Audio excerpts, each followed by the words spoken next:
बिस्मिल्लाहिर्रहमानिर्रहीम। अस्सलाम वालेकुम नादरीन, आप यूट्यूब चैनल देख रहे हैं, मैं इमरान खान। नादरीन, बड़े लंबे अरसे के बाद पाकिस्तान की एस्टेब्लिशमेंट को एक मरतबा फिर बड़ी खौफनाक शिकस्त हुई है और बड़ा मज़ा आया। मज़ा इसलिए आता है कि जब जब पाकिस्तान की एस्टेब्लिशमेंट को शिकस्त होती है तो पाकिस्तान जीतता है।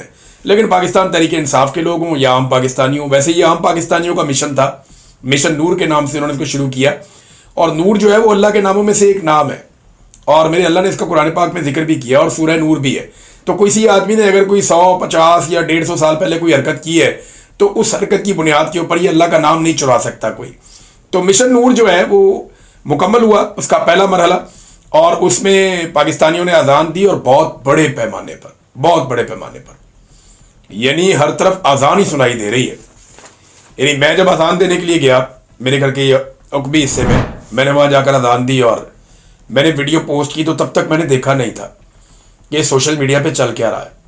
अब आप टिकटॉक खोलें तो आज़ान है, आप एक्स को खोलें आज़ान है, यूट्यूब को खोलें आज़ान है। हमारे जो व्हाट्सएप हैं वो चौक होते जा रहे हैं, लोग वीडियोस भेज रहे हैं और कह रहे हैं जी हमारी वीडियो भी आप लगाएं, हमारी वीडियो भी आप लोगों को दिखाएं। बेशुमार वीडियोस अभी तक सोशल मीडिया पे वायरल हो गई और बहुत सारी ऐसी हैं जिनको हम पोस्ट नहीं कर पा रहे। हज़ारों वीडियोस नाज़रीन आ चुकी हैं। एक बदतरीन शिकस्त हुई है पाकिस्तान की मिलिट्री एस्टेब्लिशमेंट को पाकिस्तानी अवाम के हाथों। ये बिल्कुल वैसी शिकस्त है जैसी 8 फरवरी 2024 को पाकिस्तानियों ने शिकस्त दी थी और एस्टेब्लिशमेंट के माथे पे लिख दिया था और पक्का पक्का लिख दिया था मोहर लगाकर, जो आज तक ये मिटा नहीं पाए। शिकस्त एस्टेब्लिशमेंट के माथे पे शिकस्त लिखा हुआ है 8 फरवरी 2024 से पाकिस्तानियों ने, और आज एक मरतबा फिर एक और शिकस्त का ठप्पा इनकी पेशानी पे लगा दिया है। 8 फरवरी बिल्कुल माहौल वही लग रहा था। देखिए ना, ये पुरअमन कौम की निशानी है।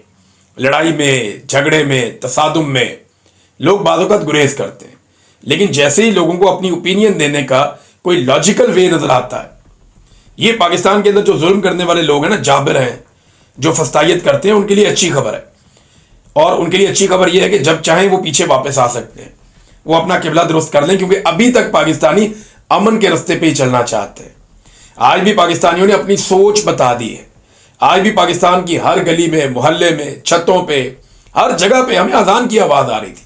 मुझे पाकिस्तान से लोगों ने टेलीफोन कर करके वो बातें बताई हैं, ऐसे ऐसे मनाजिर बताए हैं कि मैं हैरान हो गया हूँ। मुझे तवक्को नहीं थी कि इस लेवल पे, इतने बड़े पैमाने पे पाकिस्तानी जो है वो आज़ान देंगे।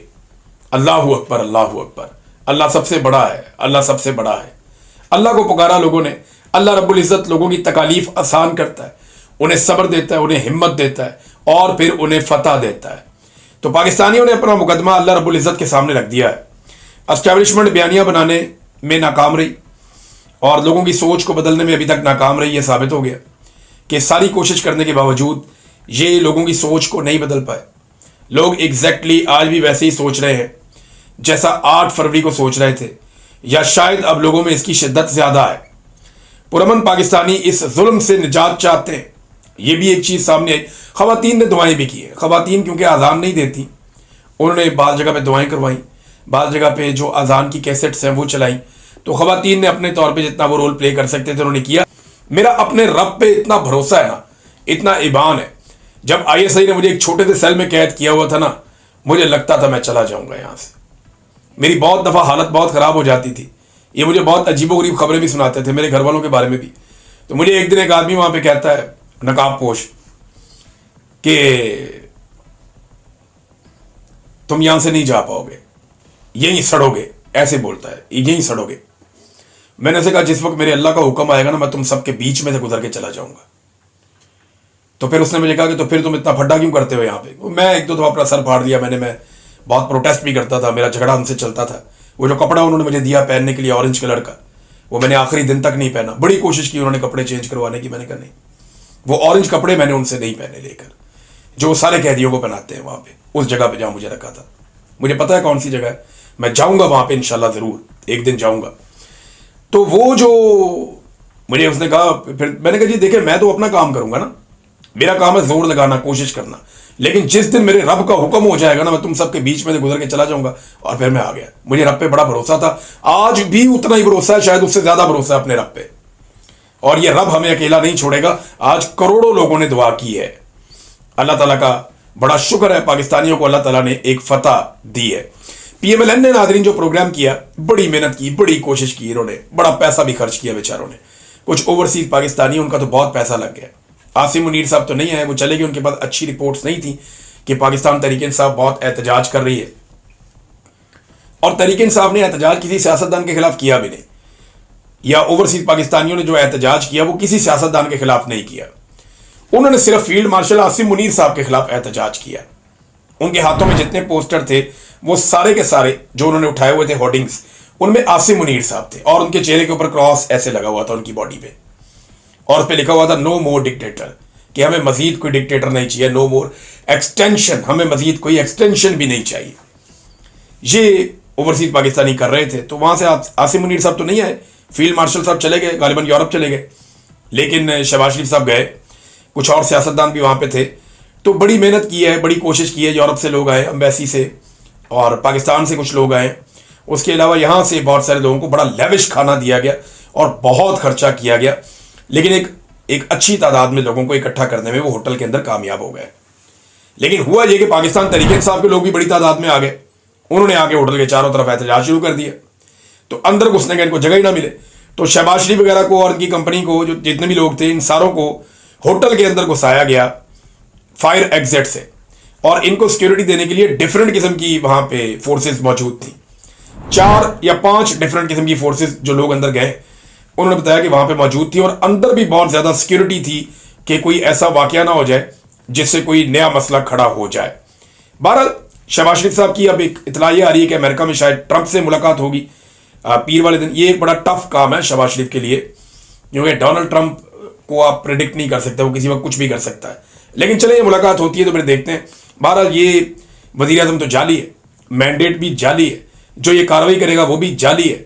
अब अगर कोई आदमी 2 नंबर तरीके से आके एक सीट पे बैठ जाए और वहां पे आप बैठ के कोई भी काम करे, तो वो काम भी जो है वो 2 नंबर आदमी ने किया ना, 1 नंबर आदमी ने तो नहीं किया। लिहाजा इसलिए हम इसके ऊपर ज्यादा डिस्कशन नहीं करते। लेकिन अमेरिका में भी ना बरतानिया की तरह एहतजाज खूब होने वाला है मेरी इतला के मुताबिक। ओवरसीज पाकिस्तानियों ने वहां अमेरिका में भी ये फैसला किया है कि जाली वज़ीर आज़म है और इन्होंने पाकिस्तान में इंसानी हकूक की पामालियां की हैं और धज्जियां उड़ा दी हैं इंसानी हकूक की, लिहाजा इनके खिलाफ अमेरिका में वो एहतजाज जरूर करेंगे। अब उसे रोकने की कोशिश करते रहेंगे, लेट्स सी होता क्या है। अगली खबर नाज़रीन ये है कि पाकिस्तानी टीम को इंडिया के साथ मैच खेलना है आज के दिन में। अब ये जो मैच है इसके लिए पाकिस्तानी टीम को मोटिवेशनल स्पीकर, ये वो आदमी होता है जो मोटिवेशन थोड़ा सा ज़रा उठाता है, टीम को हौसला देता है, हिम्मत बंधाता है, एक ऐसे आदमी की खिदमत दी गई है। ये खबर चली, ये इनको लाल टोपी को बुलाए ना, मोटिवेशन दे इनको। अब बहुत बड़ा मोटिवेशनल स्पीकर है, बुलाएं उसको। मुफ्ती मुनीब साहब को बुला रहे हैं, हमारे दोस्त हैं जावेद चौधरी साहब, उनसे मिलवा दें, वो शायद कोई इनको मोटिवेशन दे। और भाई इनको मोटिवेशन एक ही आदमी दे सकता है। इनको ले जाओ अडियाला जेल, ये काकूल एकेडमी में जाके इनको मोटिवेशन नहीं मिलनी, इनको अडियाला जेल लेकर जाओ, वहां जो आदमी बैठा हुआ उससे मिलाओ, फिर इनको मोटिवेशन मिलेगी, वरना नहीं मिलेगी। पहले याद है मुझे, वो रमीद राजा साहब ले गए थे एक दफा टीम को इमरान खान साहब से मिलवाने, तो टीम काफी मोटिवेट हुई थी। अब हालांकि वो पहले हार के आ गए थे, लेकिन इमरान खान साहब से मिलवाया, उन्होंने काफी मोटिवेट किया था अपनी टीम को। लेकिन अब अंदाजा करें जहां तक मामला पहुंच गया और इतने पतले हालात हो गए कि अब मोटिवेशनल स्पीकर की खिदमत हासिल करनी पड़ रही हैं।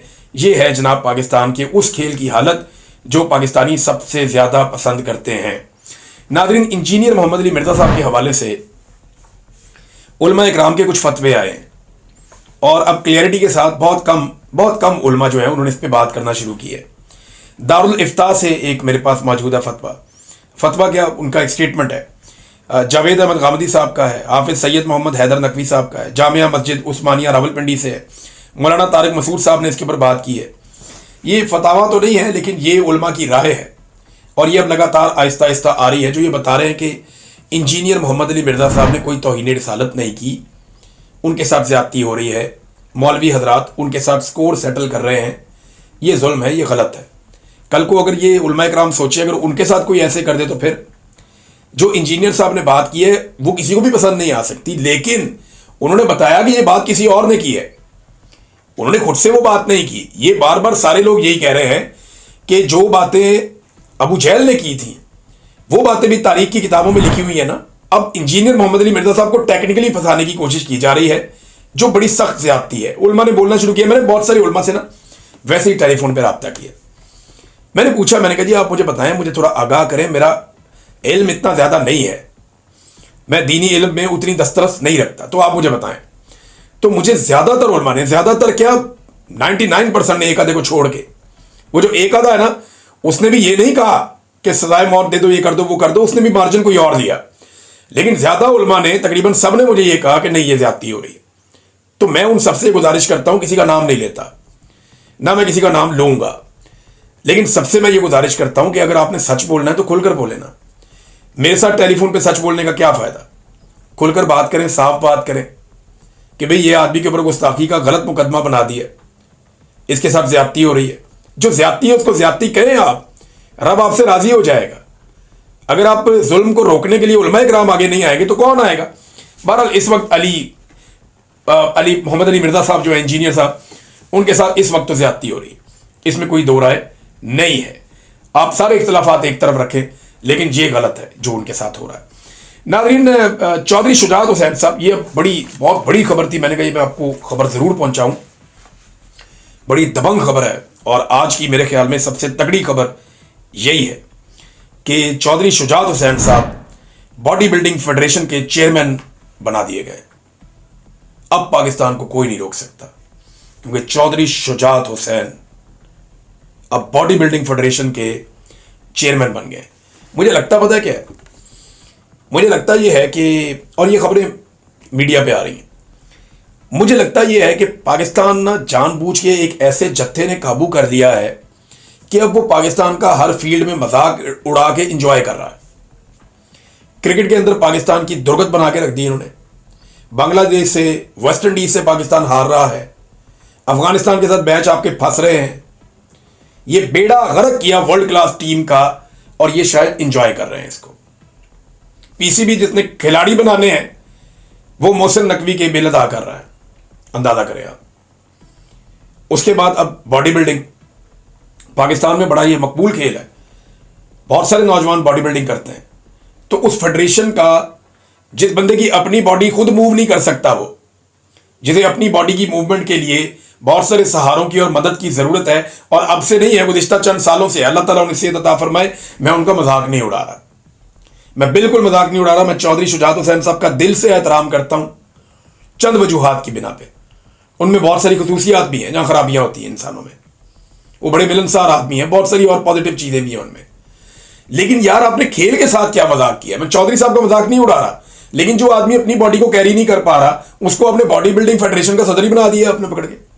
ये क्या करना चाह रहे हैं पाकिस्तान के साथ? क्या बेड़ा गर्क आप पाकिस्तान के साथ करना चाह रहे हैं? हर शोबे में पाकिस्तान का ये मजाक उड़वा रहे हैं। ऐसा लगता है कि दुश्मनों ने चीजों पे कब्जा कर लिया है और अब वो पाकिस्तान से दुश्मनी निकाल रहे हैं, जो बज़ाहिर अब दिखाई देता है जैसा लग रहा है। वेरी अनफॉर्चुनेट, बड़ी तकलीफ दे बात है ये। नाज़रीन, एक और चीज मैं आखिर में आपको आज बताऊं। आज आप शाम को हमारी टेलीथॉन जरूर देखिएगा। आज शाम पाकिस्तान टाइम के मुताबिक 7 बजे के करीब हम इसका आगाज करेंगे। बहुत सारे एक्सपर्ट और बहुत सारे लोग हमारे साथ मौजूद होंगे। हम उसमें क्रिकेट पे भी बात करेंगे। टेलीथॉन है तो हमें सैलाब मुतासरीन की मदद करनी है। मिशन नूर पे भी बात करेंगे, क्रिकेट पे भी बात करेंगे, पाकिस्तान के हालात हाजरा के मामला पे भी बात करेंगे, और टेलीथॉन में हमारी फंड रेजिंग भी जारी रहेगी ताकि मैक्सिमम किसानों तक और गरीबों तक मदद पहुंच सके। अब तक के लिए इतना ही। अपना ख्याल रखिएगा, अपने चैनल का भी। अल्लाह हाफ़िज़।